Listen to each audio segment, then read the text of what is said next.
Hello नमस्कार। मैं मुकेश कुमार आपका मुकेश मैथ पे स्वागत करता हूँ।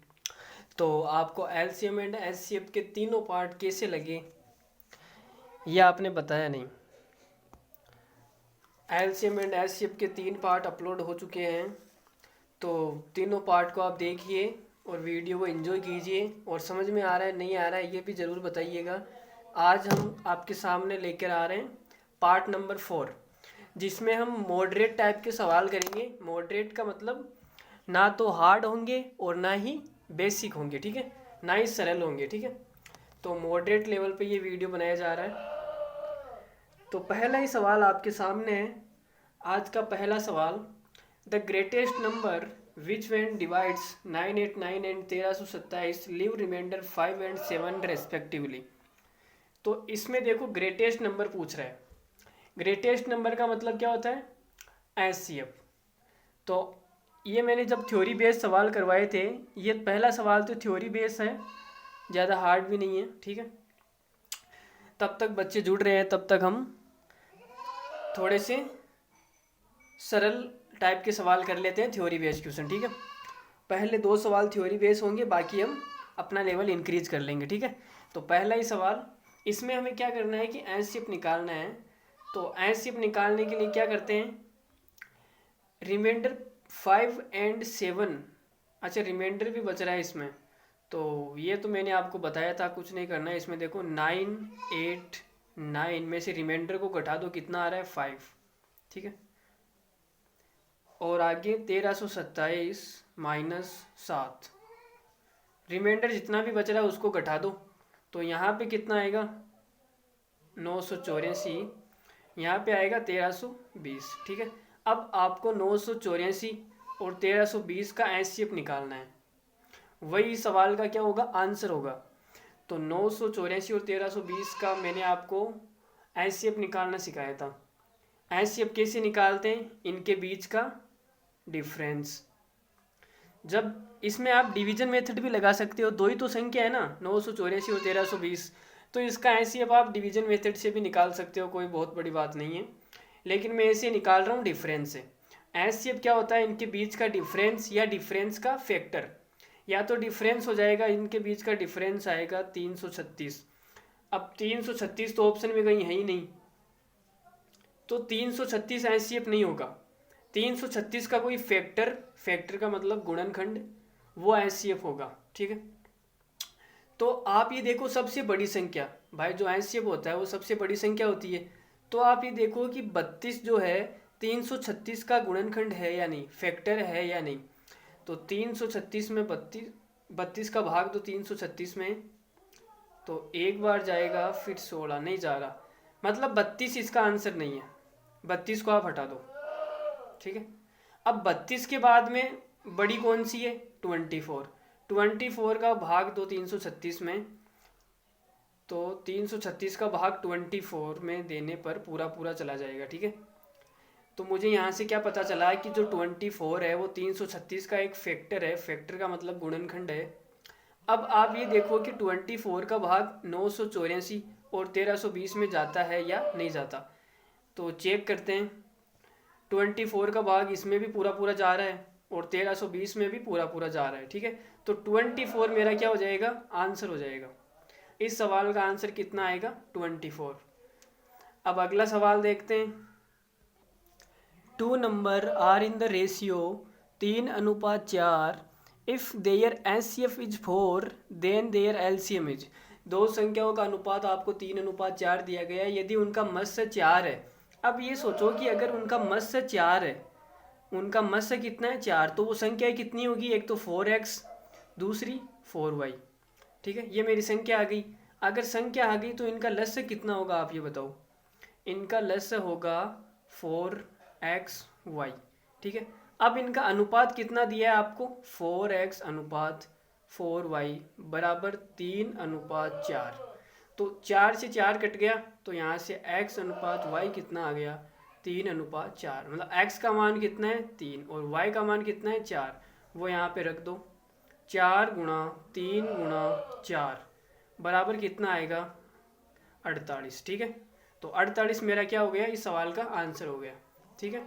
अब अगला सवाल देखते हैं। इस सवाल को देखो, let x be a smallest number which when added to 2000 and resultant number is exactly divisible by 12, 16, 18, 21। इसकी हिंदी देखो आप, let x be a smallest number, माना कि एक्स एक छोटी से छोटी संख्या है जिसे 2000 में ऐड करने पर, 2000 में जोड़ने पर रिजल्टेंट नंबर आता है, जो परिणामी नंबर आता है एग्जैक्टली डिविजिबल बाय, मतलब एग्जैक्टली विभाजित है, वो पूरी तरीके से विभाजित है 12, 16, 18, 21। ठीक है, अब 12, 16, 18, 21 से विभाजित होने वाली संख्या कौन सी होगी? इनका एलसीएम। ठीक है, तो इनका एलसीएम कितना आएगा आप देखो, इनका एलसीएम आएगा 12, 16, 18 और 21। इनका एलसीएम निकालना है। ठीक है, अब इनका एलसीएम मैंने आपको क्या सिखाया था, सबसे बड़ी संख्या को आप एलसीएम मान लो, तो आपने 21 को एलसीएम मान लिया। ठीक है, अब 18 को देखो, 18 के अंदर क्या है? आप बोलोगे सर 3 गुणा 6, तो 3 तो 21 के अंदर आ गया। ठीक है, 7 गुणा 3 होता है ना 21, तो 3 तो आ गया, फिर बचा क्या 7। अब 6 इसके अंदर नहीं है, तो 6 से और गुणा कर दो। ठीक है, अब 12 को देखो, 12 में क्या होता है? 6 गुणा 2, तो 6 तो आ गया, 2 की और ज़रूरत है, तो 2 से और गुणा कर दो। ठीक है, 16 को देखो, 16 में क्या होता है? आप बोलोगे सर 16 में होता है 4 गुणा 4, तो 1 2 तो यहाँ से आ जाएगा और 1 2 ये रहा, मतलब 4 तो आ गया। 2 गुणा 2, 4 तो आ गया, 1 4 की ज़रूरत है, तो 4 से और गुणा कर दो। ठीक है, तो कितना आएगा? 21 गुणा 6 दूनी 12, 48। इसको गुणा करने पे कितना आएगा? 1008। ये मेरा क्या आएगा? एलसीएम आएगा 1008। अब सवाल में बोला है कि 2000 में एक्स को ऐड करने पर, तो 2000 से बड़ा हमें क्या चाहिए? एलसीएम चाहिए। तो जो एलसीएम आएगा वो 1008 का मल्टीपल होगा। ठीक है, तो दूसरा इसका क्या होएगा? अगर मैं इसको 1008 के मान लूँ, तो के की जगह मैं कितना रखूँ कि ये 2000 से ऊपर आ जाए? तो आप बोलोगे सर के का मान आप 2 रख लो, 2 रखने पर ये 2000 से ज़्यादा आ जाएगा, तो इसको 2 से गुणा करूँगा तो कितना आएगा? 2016। ठीक है, तो इनका एलसीएम 1008 या 2016, तो ये 2000 से ज़्यादा है। अब 2000 में मैंने कितना जोड़ा कि ये 2016 आया? आप बोलोगे सर कितना जोड़ा आपने? 16। तो इसका मतलब इसको मैं लिख सकता हूँ 2000 प्लस 16। तो 2000 तो ये, और x की जगह कितना लेना पड़ेगा? 16। तो मेरा x का मान कितना हो गया? 16। ये सवाल का क्या है? आंसर है। तो 16 इज द करेक्ट आंसर। ठीक है, अब अगला सवाल देखते हैं। Maximum number of 4 digit is exactly divisible by 12, 15, 18, 27। 4 option आपके सामने है और इसकी हिंदी है अधिकतम मैक्सिमम नंबर ऑफ 4 डिजिट, तो 4 अंकों की अधिकतम संख्या ज्ञात कीजिए, इज एग्जैक्टली डिविजिबल बाय, जो पूर्णतया विभाजित हो 12, 15, 18 और 27 से। ठीक है, तो वो क्या आएगा? एलसीएम ही आएगा भाई। 12, 15, 28, 27 से विभाजित होने वाली क्या होगी? एलसीएम ही आएगा, वही विभाजित होगा। ठीक है, एचसीएफ विभाजित नहीं होता, एचसीएफ विभाजित करता है और एलसीएम विभाजित होता है।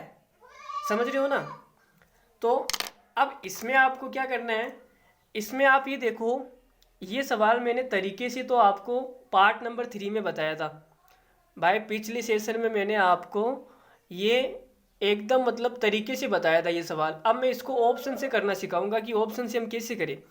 यहाँ आप देखो कि जो संख्या है वो 18 से एग्जैक्टली डिवाइड होगी और 27 से भी एग्जैक्टली डिवाइड होगी। ठीक है, तो जो संख्या 27 से डिवाइड होगी वो 9 से तो होगी भाई। जो संख्या 27 से डिवाइड होगी वो 9 से तो 100% डिवाइड होगी ना। जो संख्या 18 से डिवाइड हो रही है वो 9 से 100% डिवाइड होगी। ठीक है, अगर जैसे मैं आपको कहूँ कि मेरे पास में कितना है, मेरे पास में 54 है, ये 54 27 से डिवाइड होता है, 27 से डिवाइड होता है, इसका मतलब ये 9 से भी डिवाइड होगा। ठीक है, 9 से कितनी बार जाएगा इसमें? 6 बार। आप ये देखो कि अगर कोई संख्या है मेरी, जैसे आप मान लो 72 मान लो। ठीक है, अगर ये 18 से डिवाइड होती है 18 से अगर ये 72 पूरी तरीके से डिवाइड होती है, इसका मतलब 18 के जितने भी फैक्टर है उससे भी ये 72 डिवाइड होगा। 18 के फैक्टर क्या होते हैं? 1, 2, 3 और 6, 9, 1 18 खुद। ठीक है, ये 18 की क्या है? गुणनखंड है। तो 1 से भी 72 डिवाइड होगा, 2 से भी डिवाइड होगा, 3 से भी होगा, 6 से भी होगा, 9 से भी होगा और 18 से भी होगा। ठीक है, जो संख्या जिससे डिवाइड हो रही है उसके फैक्टर से वो संख्या 100% डिवाइड होती है। इस बात को आप समझ रहे हो या नहीं समझ रहे हो, ये बताओ। जैसे ये संख्या 54 है, ये 27 से पूरी तरीके से डिवाइड है, इसका मतलब 27 के जितने भी फैक्टर है, फैक्टर का मतलब मैं ये बोल सकता हूँ गुणनखंड। तो इसके गुणनखंड 1, 3 और 9 और 27, 4 ही फैक्टर होते हैं 27 के। तो ये इससे भी डिवाइड होगी 54, 3 से भी 54 डिवाइड होगी, 9 से भी होगी और 27 से भी 54 डिवाइड होगी। मेरे कहने का मतलब इतना सा है, जो संख्या जिससे डिवाइड होती है उसके फैक्टर से वो 100% डिवाइड होगी, उसको होना पड़ेगा। ठीक है, समझ रहे हो? तो आप ये देखो कि ये संख्या 18 से भी डिवाइड होगा, जो ऑप्शन में दे रखा है उनका एलसीएम आएगा, वो 18 से भी डिवाइड होगा, 27 से भी डिवाइड होगा। इसका मतलब मैं ये बोल सकता हूँ कि वो 9 से तो 100% डिवाइड होगी, उसको कोई नहीं रोक सकता 9 से डिवाइड होने के लिए। ठीक है, तो आप पहला ऑप्शन देखो कि 9 से डिवाइड हो रहा है या नहीं हो रहा।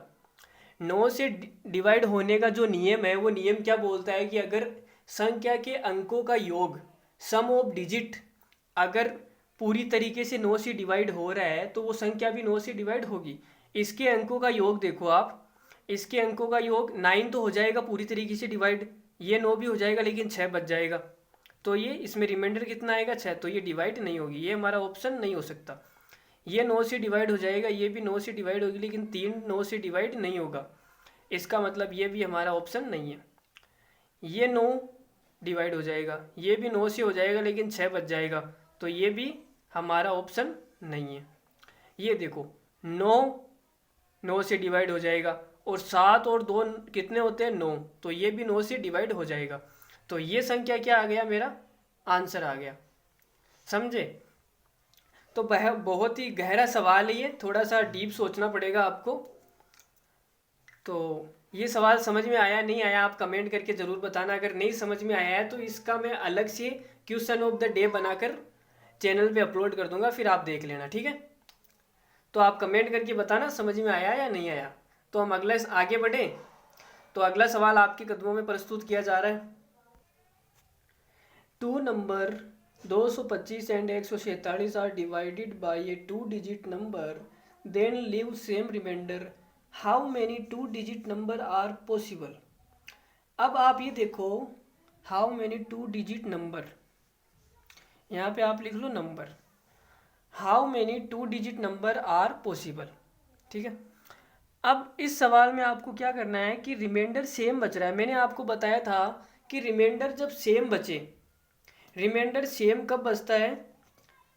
रिमाइंडर सेम कब बचता है मैंने आपको पिछले सेशन में बताया था। अगर आपने नहीं देखा हो तो पिछला सेशन जाके ज़रूर देखिए, इसके 3 पार्ट अपलोड हो चुके हैं।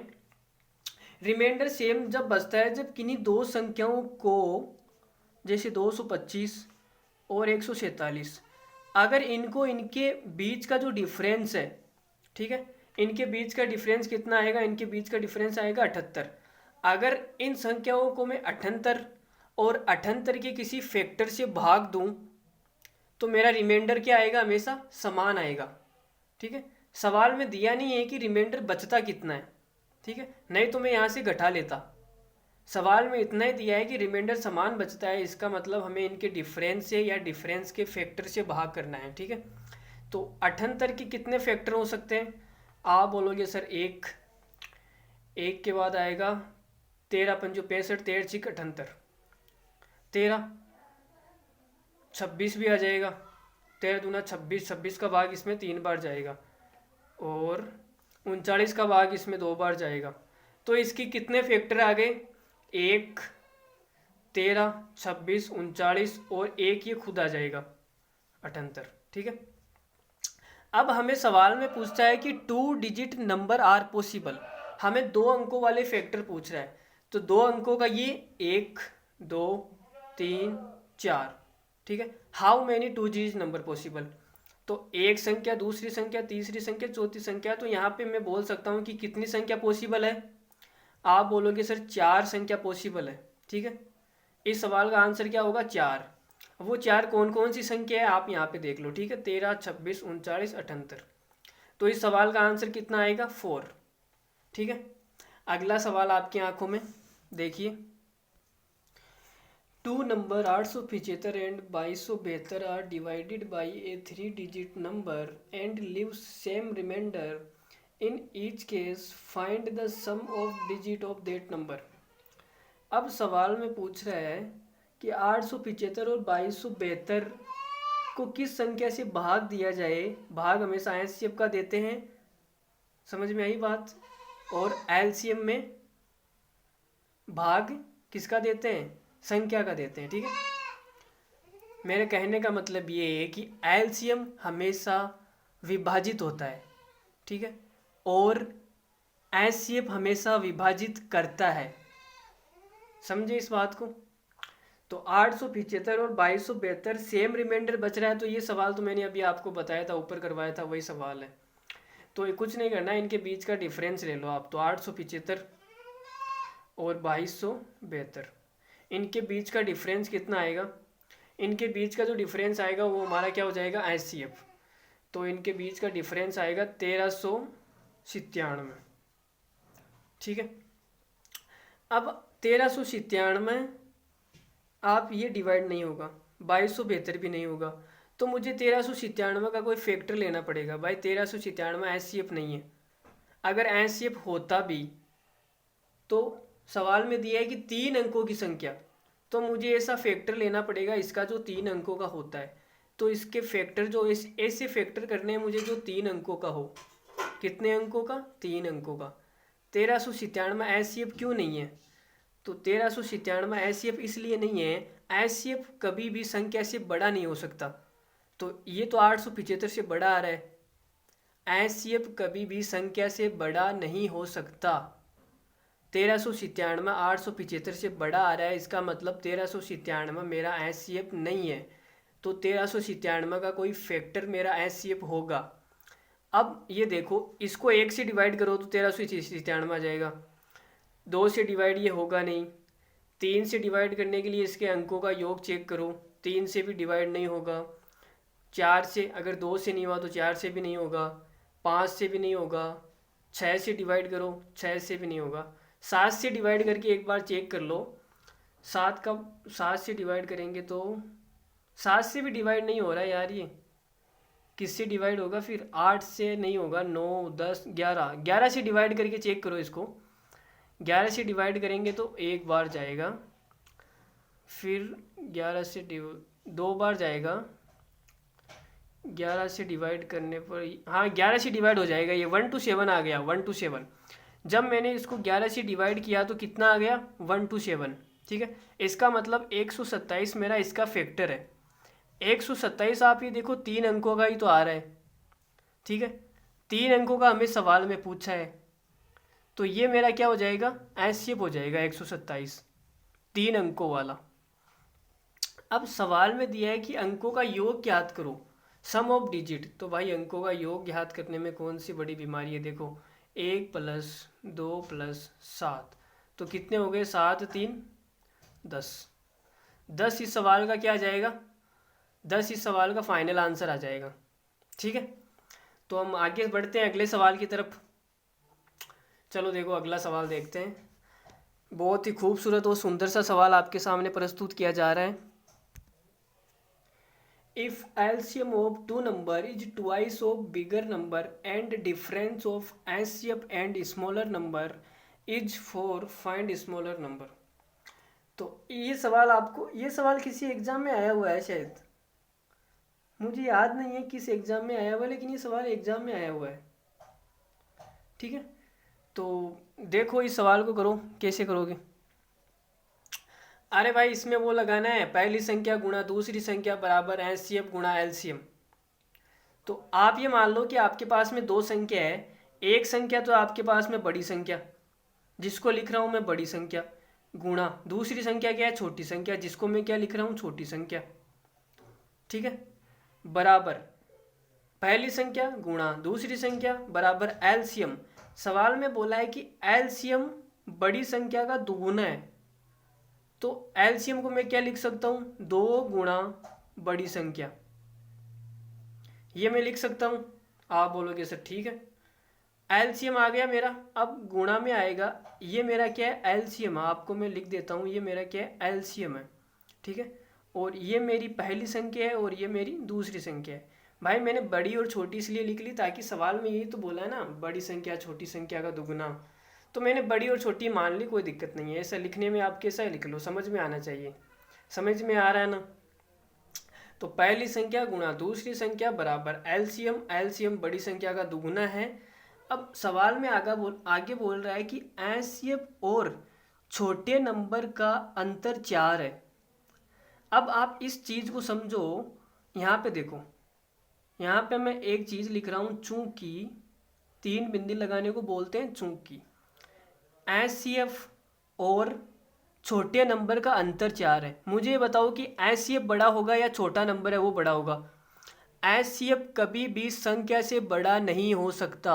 इस बात को आप गांठ बांध लो, ठीक है, और अपने पल्लू में बांध लो।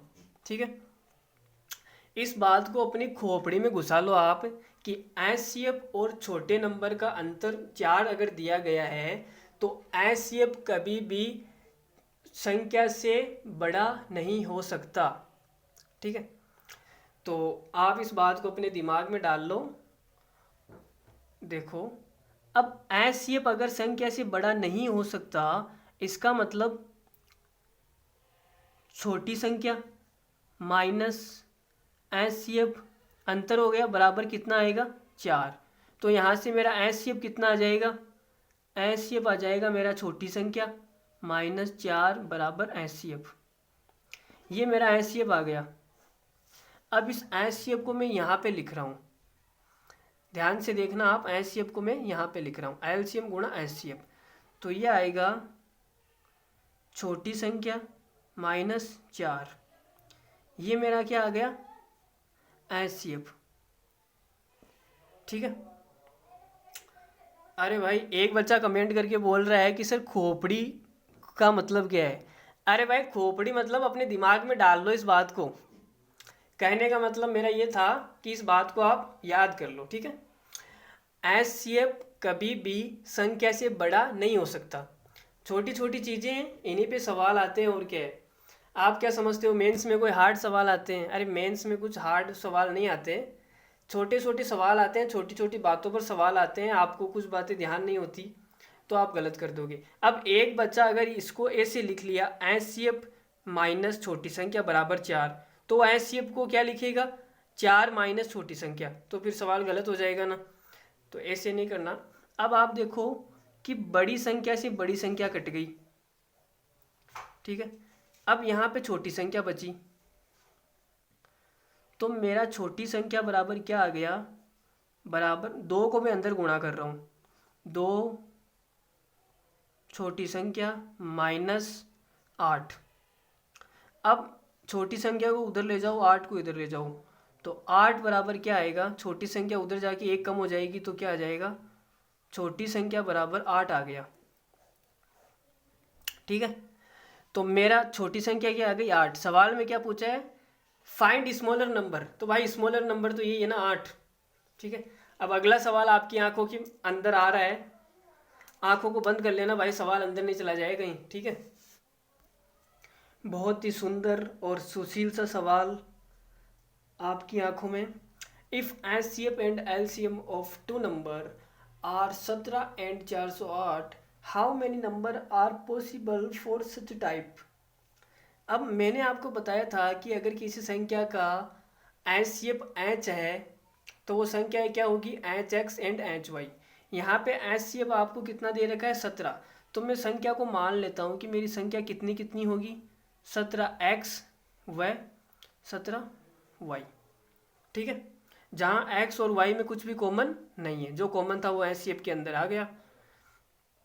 अब आप देखो कि इनका एलसीएम कितना आएगा। इनका एलसीएम आएगा 17xy, जो कि आपको सवाल में कितना दे रखा है, 408। तो यहाँ से xy बराबर कितना आएगा, इसका भाग दो इसमें, 17 34 दो बार जाएगा 24, ठीक है।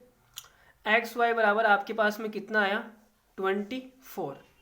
अब मैं 24 के कितने जोड़े कर सकता हूँ, आप ये देखो, 1 गुणा 24। पहला तो ये हो सकता है भाई ऐसी दो संख्याएं लेनी है जिनका गुणा करने पर कितना आए, 24 आए, तो ये संख्या आपको लेनी है। अब आप ये देखो, मैं अगर 2 को 12 से गुणा करूं तो भी 24 आएगा। अगर मैं 3 को 8 से गुणा करूं तो भी मेरा कितना आएगा, 24 आएगा। अब आप 4 को कितने से गुणा करो, 4 को 6 से गुणा करूं तो भी 24 आएगा। और हाँ, अगर आप उल्टा लिख लो, 6 गुणा 4 लिखो तो वो कोई मतलब नहीं है, ठीक है। गुणा में अगर आप 4 गुणा 6 लिखो या 6 गुणा 4 लिखो, वो एक ही बात है, कोई सेंस नहीं है उस चीज़ का, ठीक है। अब आप ये देखो कि एक्स वाई में कुछ भी कॉमन नहीं है। अगर मैं x का मान 4, y का मान 6 लेता हूँ तो एक्स वाई में यहाँ पे 2 कॉमन है, 4 और 6 में 2 कॉमन है। इसका मतलब मेरा ये वाला तो बिल्कुल भी नहीं हो सकता, ये तो गलत हो गया, ठीक है। आप इस 2 गुणा 12 को देखो, x का मान 2 और y का मान 12, तो इसमें भी 2 कॉमन है, तो ये भी नहीं हो सकता। 1 और 24 को देखो, इसमें कुछ भी कॉमन नहीं है, तो ये मेरा पहला जोड़ा हो जाएगा। 3 और 8 को देखो, इसमें कुछ भी कॉमन नहीं है, तो ये भी मेरा दूसरा जोड़ा हो जाएगा। तो मैं ये बोल सकता हूँ कि सवाल में कितना बोला है, इस प्रकार की कितनी संख्याएं पॉसिबल है, तो 2 संख्याएं पॉसिबल है।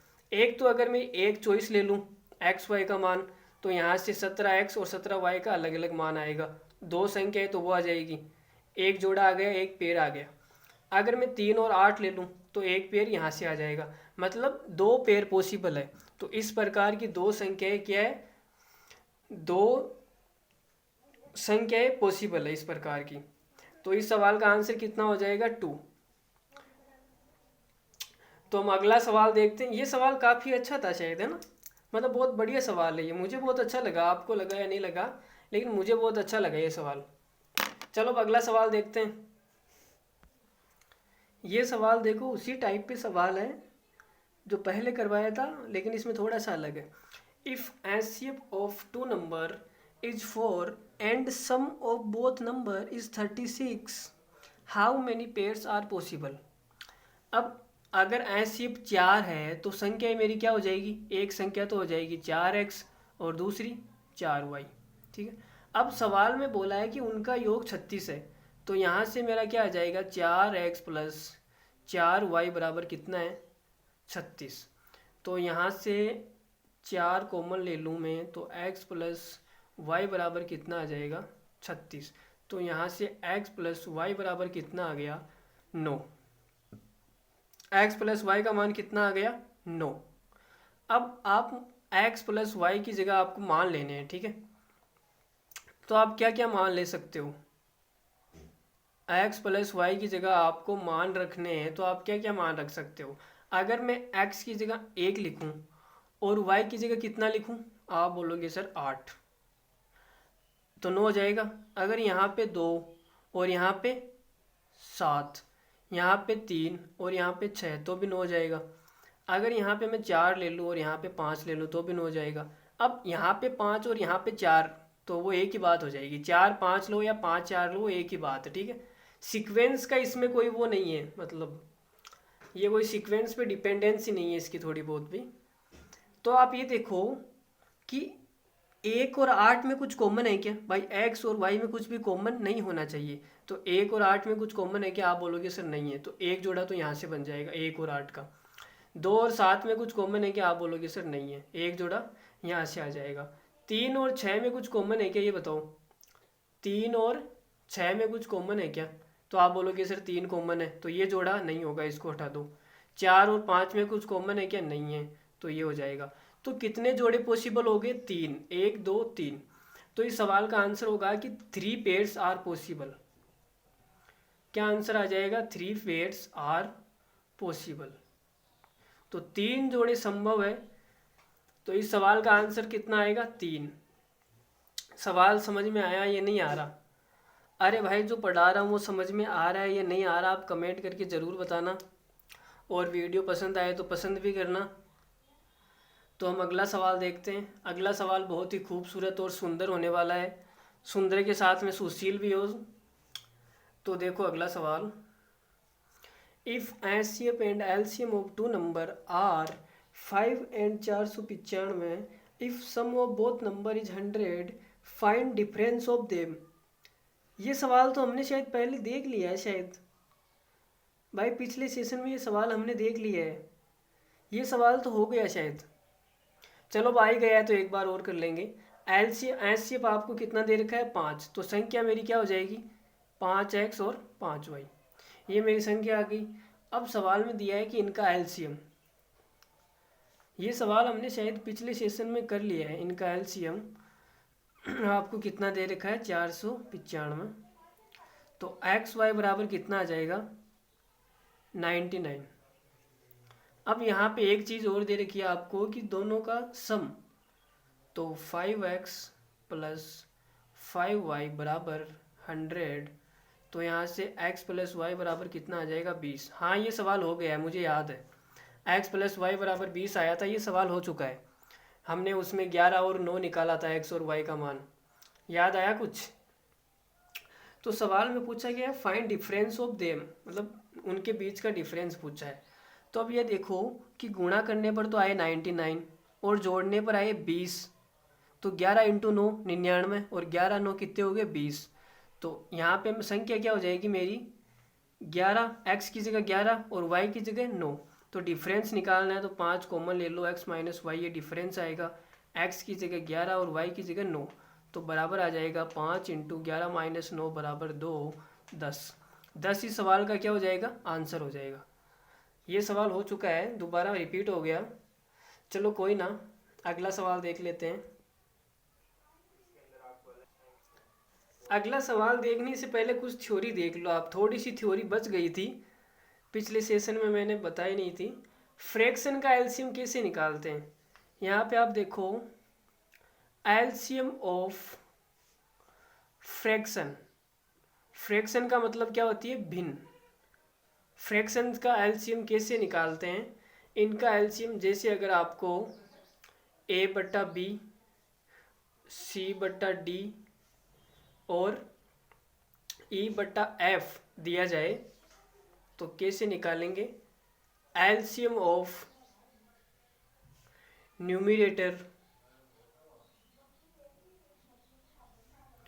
बट्टा एचसीएफ ऑफ डिनोमिनेटर। न्यूमरेटर का मतलब होता है अंश और डिनोमिनेटर का मतलब होता है हर। तो देखो इसमें देखो आप, अगर आपको इनका एलसीएम पूछा जाए तो एलसीएम निकालेंगे आप, एलसीएम ऑफ a,c,e बटा एचसीएफ ऑफ b,d,f। ये क्या आ जाएगा एलसीएम आ जाएगा। जो आपसे पूछा जाए वो ऊपर लेना है। अगर आपको एलसीएम पूछा जाए तो ऊपर वाले का एलसीएम, ऊपर एलसीएम लेना है, ठीक है, और नीचे एचसीएफ। अगर यही एचसीएफ पूछा जाता, देखो अगर आपसे एचसीएफ पूछा जाता, एचसीएफ ऑफ फ्रैक्शन, तो कैसे निकालते, ऊपर एचसीएफ लेते, एचसीएफ ऑफ न्यूमरेटर बटा LCM of denominator, LCM of denominator. ये क्या हो जाएगा एचसीएफ हो जाएगा। जो आपको निकालना है ऊपर लेना है। देखो यहाँ पे एचसीएफ निकालना है तो एचसीएफ ऊपर आएगा, अगर एलसीएम निकालना है तो एलसीएम ऊपर आएगा, ठीक है। अब इसमें अगर मैं उसमें लगाऊं तो क्या आएगा, एचसीएफ ऑफ a,c,e बटा एलसीएम ऑफ b,d,f। ये मेरा क्या हो जाएगा, इनका एचसीएफ हो जाएगा, ठीक है। तो इतनी सी थ्योरी बची हुई थी हमारी। अब हम इस पे एक सवाल कर लेते हैं कि सवाल कैसा आएगा। ठीक है, देखो सवाल देखो। 4 bells rings 12, 18, 26, 30 times in a second in a minute, how many times will they together. Together वो कब बजेगी, जो इनका एलसीएम आएगा वो टुगेदर होगा। लेकिन एक मिनट, सवाल में दिया है कि 4 घंटियाँ 1 सेकंड में 12 बार बजती है। 1 सेकंड में 12 बार बजती है, इसका मतलब वो एक बार बजने में कितना टाइम लेगी, 1/12 सेकंड। ये 1 सेकंड में 18 बार बजती है, एक बार बजने में कितना टाइम लेगी, 1/18 सेकंड। ये 1 सेकंड में 26 बार बजती है, तो एक बार बजने में कितना टाइम लेगी, 1/26, और अगली 1/30। ठीक है, अब इनका एलसीएम निकालना है। जो इनका एलसीएम आएगा वो क्या हो जाएगा, 7 बजने का समय हो जाएगा। लाइट जा चुकी है और मेरे फ़ोन की बैटरी भी डिस हो चुकी है। 10% बैटरी रही है, इसलिए मेरे मोबाइल की फ्लैश लाइट भी बंद हो गई। तो ये लास्ट वाला सवाल थोड़ा सा ऐसे ही दिख रहा है। आज के सेशन में हम इतना ही रखेंगे, ज़्यादा नहीं रखने वाले। तो ये आखिरी सवाल देख लो, फिर मैं आपको फ्री कर देता हूँ। देखो 1/12, इनका मुझे क्या निकालना, एलसीएम। इनका एलसीएम निकालना है, तो ऊपर मेरा क्या आएगा, एलसीएम आएगा।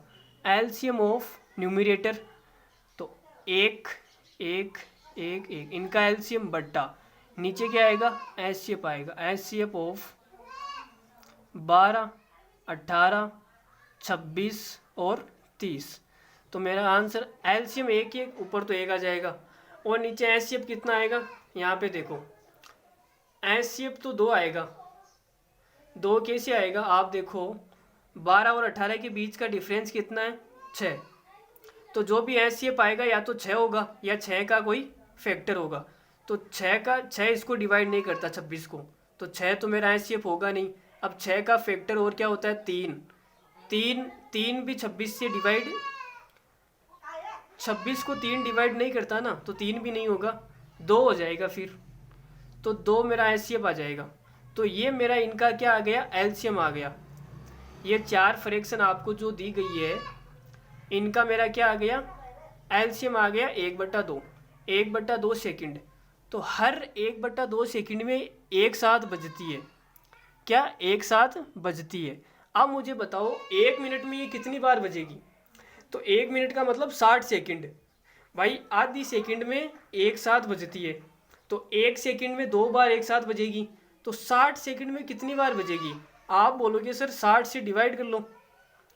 60 से डिवाइड किया, 60 में भाग दे दो इसका, तो 60/1/2, तो मेरा कितना आएगा, 120। तो 120 आ गया, 120 बार बजेगी।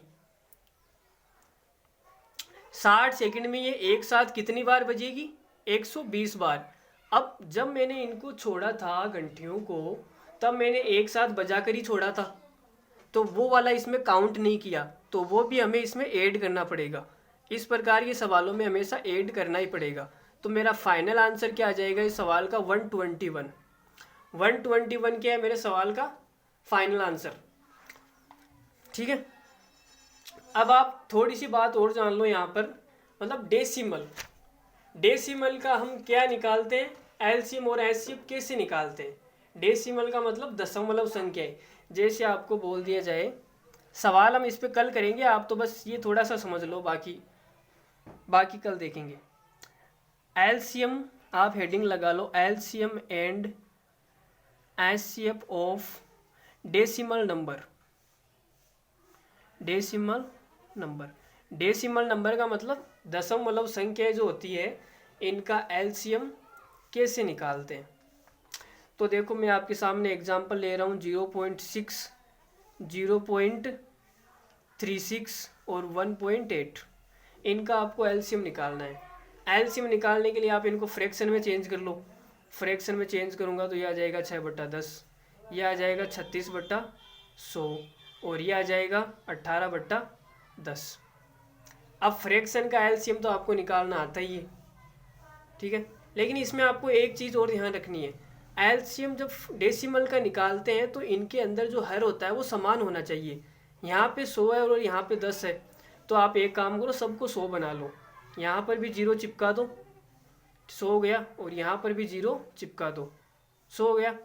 अब इनका एलसीएम कैसे निकलेगा? एलसीएम ऑफ 60, 36 और 180 बट्टा नीचे क्या आ जाएगा? एचसीएफ ऑफ 100 100 100 100 100, इनका तो एचसीएफ 100 ही आ जाएगा। ठीक है, तो ये आप कर लोगे इतना। भाई एलसीएम निकालने ना, नीचे एचसीएफ तो 100 ही आएगा। मेरा फ़ोन डिस होने वाला है इसलिए मैं इतना ही बता रहा हूँ, नहीं तो मैं निकाल के बता देता। एलसीएम तो आपको निकालना आता ही है, 4 क्लास हो गई एलसीएम की, इतना एलसीएम सिखा दिया, तो एलसीएम में कोई दिक्कत नहीं होनी चाहिए। ठीक है, अब आप बोलोगे सर कि आपने ये नीचे जो 100 है सब में समान क्यों किया? तो भाई अगर मैं समान नहीं करता, आप ये देखो यहाँ पे एक चीज़ समझना कि मेरे पास में 2 संख्या है, 6 और 12। ये क्या है? मेरे पास में 2 संख्या है। अब अगर मैं आपसे पूछूं कि इनका एलसीएम कितना आएगा, आप बोलोगे सर 12 इनका एलसीएम आ जाएगा। और एचसीएफ कितना आएगा? एचसीएफ आएगा 6, 12 और 6। एकदम करेक्ट है ना भाई? करेक्ट है या नहीं? अब आप ये सोचना कि मैंने अगर एक एक 0 चिपका दी, 60/10 कर दिया। भाई 60/10 है ना, 0 से 0 कट जाएगा तो कोई फ़र्क तो पड़ने वाला है नहीं इस पर, 60/10 है। और मैंने 12 को ऐसे कैसे लिख लिया, 0 से 0 कट जाएगा, ये मेरा 6 ही है अभी तक। ठीक है, तो अगर मैं इनका एलसीएम निकालूं तो एलसीएम कितना आएगा? एलसीएम आप बोलोगे सर ऊपर वाली संख्या, इसके नीचे 1 मान लो, ऊपर वाली संख्या का एलसीएम आएगा तो 60 और 12 का एलसीएम 60 बट्टा नीचे वाला का क्या आएगा? एचसीएफ। एचसीएफ कितना होता है? 1। तो मेरा फाइनल आंसर यहाँ से कितना आएगा? 60। ठीक है, ऊपर वाले में कितना आ रहा है? 12, नीचे वाले में 60। तो इसका मतलब गलत हो गया। भाई गलत हुआ या नहीं हुआ मुझे बताओ? गलत हो गया ना भाई? ऊपर वाले में 12, नीचे वाले में 60, एलसीएम तो बराबर आना चाहिए, संख्या तो बराबर ही है ना, ये वाली। अब इनका एचसीएफ निकालो। एचसीएफ कितना आएगा? ऊपर वाली संख्या होगा एचसीएफ आ जाएगा 12, और नीचे वाली का एलसीएम कितना होता है? 10। तो कितना आएगा? 1.2। नीचे ऊपर एचसीएफ कितना आ रहा है? 6, नीचे कितना आ रहा है? 1.2। तो ये भी मेरा गलत हो गया। इसका मतलब अगर मैं यहाँ पे देखना, साइड में थोड़ी सी जगह बची है इस पेज पे, यहाँ पे देख लो, अगर मैं इसको 60/10 कर रहा हूँ तो इसको भी आप 12/1 0 चिपका दो। इसके भी 6, 0 से 0 कट गया, 0 से 0 कट गया, 6 और 12 की बात हो रही है। ठीक है, अब आप इनका एलसीएम निकालो, तो इनका एलसीएम कितना आएगा? इनका एलसीएम आएगा 12, और एचसीएफ कितना आएगा? 6। निकाल के देख लेना आप आराम से घर पे, 6 आएगा। ठीक है, तो ये मैंने आपको बता दिया कि हम सेम क्यों करते हैं, जब डेसिमल का निकालते हैं तो नीचे वाला हर सेम क्यों करते हैं, ये मैंने आपको यहाँ पे एक्सप्लेन कर दिया है। तो ठीक है, मिलते हैं अगले सेशन में। तो आप कमेंट करके ज़रूर बताइए कि आपको वीडियो कैसा लगा हुआ, वीडियो को पसंद कर रहे हो या नहीं कर रहे हो, ये तो मुझे पता नहीं। आपको समझ में आ रहा है नहीं आ रहा है ये भी मुझे नहीं पता, लेकिन मैं आपको अपनी तरफ से पूरा 100% दे रहा हूँ। मेरे समझाने में कहीं पर भी कोई कमी नहीं है। अगर कोई कमी नज़र आ रही है तो आप मुझे कमेंट करके ज़रूर बताओ, मैं उस कमी को दूर ज़रूर करूँगा, आपके लिए करूँगा। ठीक है, तो इस पे हम एक सेशन और करेंगे बस, उसके बाद में एलसीएम एंड एचसीएफ ख़त्म हो जाएगा पूरा। उसमें हम थोड़े से कुछ एडवांस लेवल के सवाल कर लेंगे। तो ठीक है, आज के लिए इतना ही। मेरा फ़ोन पूरा डिस हो चुका है, 2% आ चुका है। तो ठीक है, थैंक यू, और अपना ध्यान रखिए और उसका भी ध्यान रखिए। मिलते हैं अगले सेशन में, तब तक के लिए धन्यवाद। Thank you so much.